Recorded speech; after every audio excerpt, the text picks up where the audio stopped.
Hello dear students. In last class we studied about various terms related to flower study. I hope you are able to relate these terms with the flower now. Today we will be studying about the details of the parts of a flower.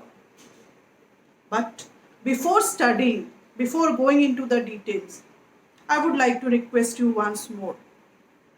I have been urging you to please drop in the comment so that we teachers also know that you are able to understand the concept. So please write a comment. It may be a positive feedback or a suggestion, or you may write your doubts as well, because it will also give us some kind of motivation that our students are also cooperating with us. I also understand that this is not the, like, online classes is the not the best option, but in some ways it is giving you some advantage, dear students. Like, you can play the videos anytime, so you have liberty of time and you can play them any number of times. So if you are not able to understand, replay them. So it's again a humble request, drop in the comment that you have understood or you have some doubt in any particular term, or you may give any kind of suggestion or feedback. Okay, so now let's get started with the topic. Today we will be studying about the details of the floral parts. So there are, as you know, there are four whorls in a flower, typical flower, which are calyx, corolla, androecium and gynoecium. So we will study them in detail.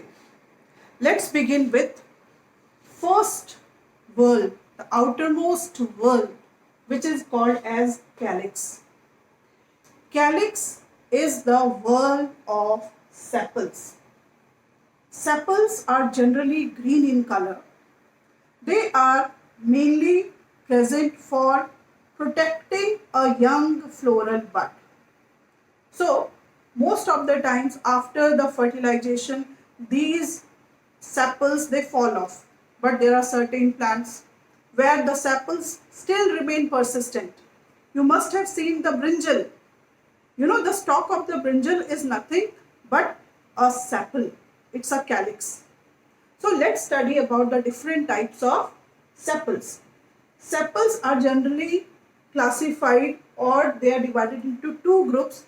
One is called polysepalous.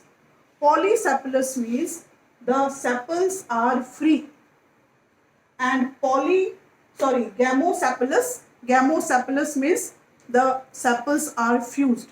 I will show you how they are free and fused. Now I will show you two flowers. One is polysepalous and other is gamosepalous, like these two flowers. Okay, this is rose flower. If you see this flower, you can see the sepals are free. They are free individually. You can separate them. Okay, so this condition is called as polysepalous, where the sepals are free. So we write it like this. The symbol for sepals is K, capital K.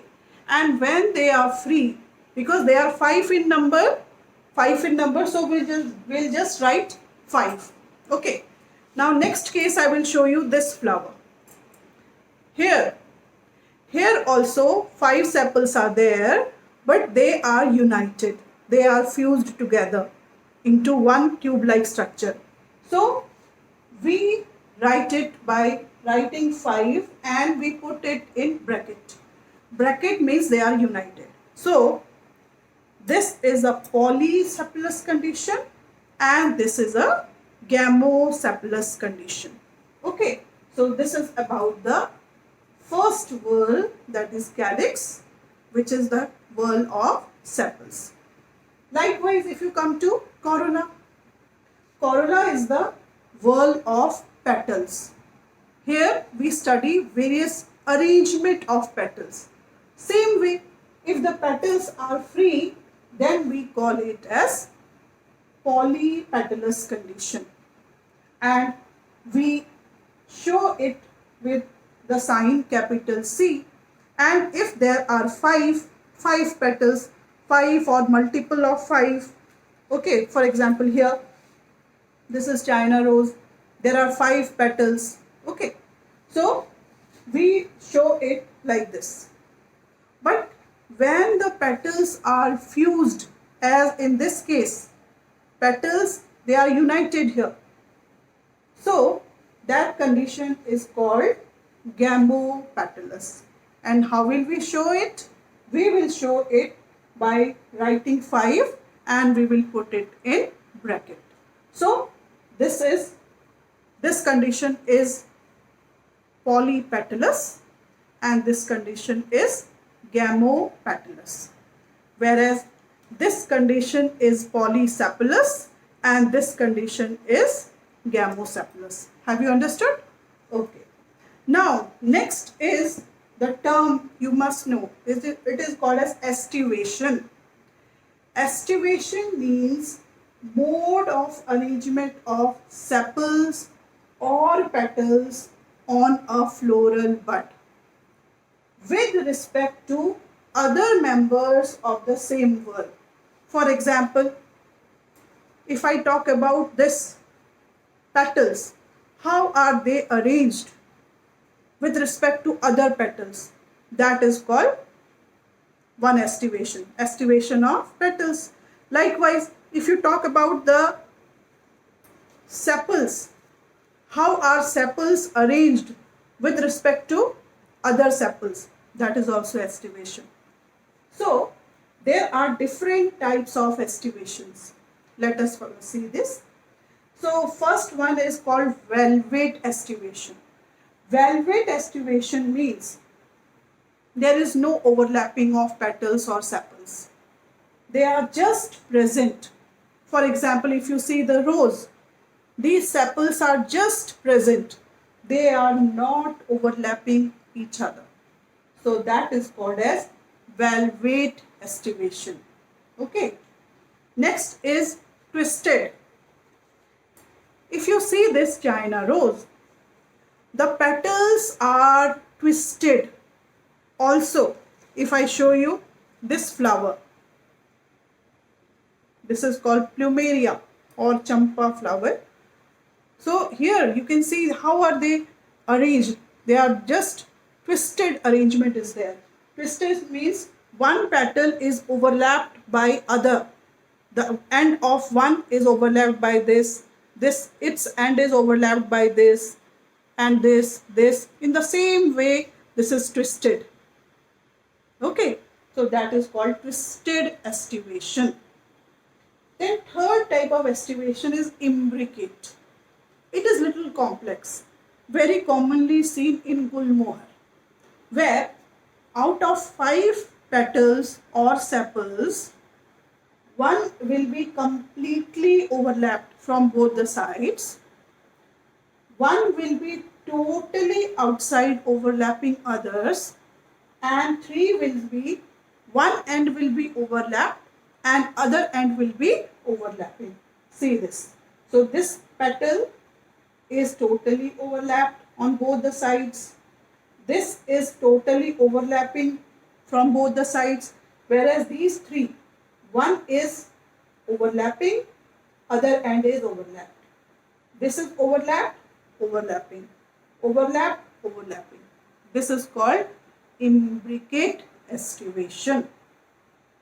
And next estivation is called vexillary. That is a characteristic feature of Fabaceae family, pea family. I will show you. I have got a flower. See, I also want to show you, that day I told you there are 2 types of flowers, actinomorphic and zygomorphic. Can you recall? Actinomorphic flower are those which show radial symmetry. See, they are all circle in outline. This is an actinomorphic flower. But if I show you this flower, this is a zygomorphic flower. Okay, this zygomorphic flower, this shows bilateral symmetry. So in Vexillary estivation. Out of 5 petals, one petal is very big, which is called vexillum. And there are 2 petals which are sideways, wing-like. And 2 petals which are inside and fused. So if you correlate it here, so this big petal is called vexillum or standard. So you can see this is the biggest petal, which is vexillum, and inside there are other petals. If you see it closely, you can see in this way it is arranged. One is totally out, 2 are wing-like towards side, where one part is overlapped and other part is overlapping. That's why they are called wings. And these 2 are together are called as boat, because they are fused and both are overlapped. Okay, so this arrangement, we give it this way. We write it 1 plus 2 plus 2. What does this mean? 1 is standard, which is big, or vexillum. 2 are wings and 2 other are fused, which are forming the boat. Okay, so these are the different types of estivations. These are also given in your book. Let's see it there. Now let us see the different types of estivation which are given in your book. First one, you can see first one is the valvate estivation, where the petals are only present without overlapping each other. This is valvate estivation. Then B part is the twisted estivation, where the petals are overlapping each other in a regular fashion. One end is overlapping the other, whereas the other end is overlapped by the previous. Okay. Then third one is called imbricate, where out of 5, top one, if you see, it is totally overlapped, and one is totally overlapping from both the sides, and 3 are showing one part is overlapping whereas the other part is being overlapped. That is imbricate. And last one is the vexillary estivation, where out of 5, the top one is the biggest, that is called vexillum or standard petal, whereas the 2 side petals are called wings, and which are free, but they are overlapped on one side and overlapping on the other side. And 2 inner petals, they are fused together and they are totally overlapped, and they are forming a boat like structure. Okay, so this is the vexillary estivation. After calyx and corolla, the third whorl is androecium. See, androecium and gynoecium, these 2 whorls together are called as essential whorls of a flower, whereas calyx and corolla are called as non-essential whorls. Why? It is because calyx and corolla only help the flower for pollination or protection, but the actual function of the flower, that is reproduction, is done by androecium, which is a whorl of male parts of the flower, and gynoecium, which is the female part of the flower. Okay, so we will first study androecium. Androecium is the whorl of stamens. Stamens are responsible for producing male gametes, but there are certain stamens which are sterile. Such sterile stamens are called as staminode. What is their function? Their function may be helping in assisting the pollination. Okay. They do not produce pollen grains, but they help in the process of pollination. It is very common in salvia flower. So the stamens are arranged in such a way that they help the bee to sit on that particular staminode and take the pollen grains from there. Okay. Now, uh, these stamens may be otherwise free or but attached to the petals or perianth. When they are attached to the petals, that condition is called as epipetalous condition. I will show you. This flower, you see, this is Stichoma flower. Now, if I have separated the part. Okay. Now, if you will see this part, you can see the stamens which are otherwise free, but they are attached to the petals. This condition where the stamens are attached to the petals, this is called as epipetalous condition. Okay. Now, in monocots, they do not have petals. What do they have? They have perianth. So when these stamens are attached to the perianth, that condition is called as epiphyllous condition. Okay. Now, next term is polyandrous. Polyandrous means the stamens are free. This condition, the stamens are free. They are free. So that condition is called as polyandrous. Sometimes the stamens may be fused together. So that condition is called as synandrous condition. This is a dried flower. In the morning it was fresh, but now it has dried. If you will see inside, all the stamens, they are united at the base. Okay. So this condition is called as synandrous condition. Synandrous condition means the stamens are fused at the base. That is synandrous condition. Now, there are few other arrangement also. These terms you must know. Monoadelphous. Now, I will show you the monoadelphous condition. This is China rose. If you see, its androecium. Its androecium is this. All the filaments have united together in one bundle. This condition is called as monoadelphous condition. In monoadelphous condition, the anthers are free, but all the filaments of the anthers, they have united together in one bundle. This is called monoadelphous condition.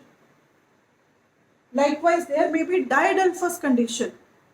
In case of pea flower, there all the stamens are grouped into two bundles, and that condition is called as diadelphous condition. Likewise, in citrus flowers, there may be many stamens, but they are grouped in many bundles. So that condition is called as polyadelphous condition. So in different flowers, the arrangement of stamens may be different. So this is about androecium. Okay. Now we switch over to the next whorl, which is gynoecium, the whorl of carpels or pistils. Again, you must know different terms, their meaning. Many flowers have only one carpel. So that condition is called as monocarpous. When the flower has only single carpel, that condition is called as monocarpous. Okay. But there may be certain flowers which may have many carpels, but those carpels are free. Then the term used is apocarpous. Okay. And when there are many carpels but they are fused, that condition is called as syncarpus. So I have not told you the symbol we use. We use A for androecium and G for gynoecium. Suppose there are 5 stamens, we will write like this. But if they are fused, then how will we write? We will write this way. And epipetalous condition, how will we write? Suppose this is C and this is A, and suppose there are 5 stamens which are fused to the petal. So we will show it by this sign. Okay. Likewise here, gynoecium. If carpel is 1, we will just write 1. But if suppose there are 3 carpels, we will write like this. They are free. But when they are fused, syncarpus condition, we will write like this. Okay. Now, when the flower is fertilized after pollination, that is male gametes have fertilized the female egg, then develops the fruit. Fruit is nothing but a fertilized swollen ovary. And inside the fruit, after fertilization, the formation of embryo takes place. The embryo are nothing but the seeds. So, placentation is the arrangement of ovules in the ovary. The parenchymatous cells inside the ovary, they act as the food for the developing embryo. But these embryos, that is ovules, may be arranged in different way. So that arrangement of ovules in the ovary is called as placentation. So here I have shown different types of placentation. Placentation may be marginal, as in the case of P. The ovules, which will be future seeds, will be arranged only on the margin. Okay, so this is P, marginal. Here, the carpel is single. So we say monocarpellary. And there will be one compartment only. So it will be called as monocarpellary unilocular. Monocarpellary unilocular. One carpel and one locule. Right? Next is axile. In axile, there are many carpels which are fused, but all the ovules will be arranged in the center. So this is called axile. And there will be many compartments. It will be called as multicarpellary, multilocular, as in the case of China rose. So here the ovules are arranged at the center. Then comes parietal placentation. In parietal placentation again, it is multicarpellary but unilocular, because there is only one compartment. Here compartments are more. Here compartment is only one. And all the ovules which are present, they are present at the margins. Okay, so this is called as parietal placentation. So we will say it is multicarpellary unilocular, as in the case of cucumber. Next is free central. In free central again it is multicarpellary unilocular. Many carpels are there, they are fused, and all the ovules which are present, they are present at the center. For example, dianthus. Then last is basal. In basal, the ovule is present always at the base. It will be always monocarpellary unilocular, but here it is at the sides. Here the ovules will be present always on the base. All these diagrams are shown in your book also. Let's see that also. So these are the diagrams given in your textbook. These are the 5 different types of placentations. First one is the marginal placentation. You can see here it is monocarpellary unilocular. Only one carpel is there and only one locule is there. Second is axial presentation, where there are multicarpellary as well as multilocular, and the ovules arise from the center. Next is parietal presentation. Here also it is multicarpellary, but there is a single compartment. That's why we say it is multicarpellary unilocular. Next is free central. Here also it is multicarpellary and unilocular, but the ovules are arising at the center. They are present freely at the center. Okay. Then the last one is basal presentation, where the ovule is arising from the base of the ovary. So it is monocarpellary unilocular. Okay. So these are the 5 different types of placentations. So we have studied all the parts of a flower today. And on the basis of all these arrangement of flowers, different types of families have different arrangement. So in the next class, we will be first studying about the technical description of a plant with respect to its vegetative features and floral characters. And then we will study the floral formula and floral diagram. And we will correlate it with various families which are given in your syllabus. I hope all these terms are clear to you. Go through these terms. They might be very confusing in the beginning, but if you will use it, it will be very easy. Okay? Thank you very much.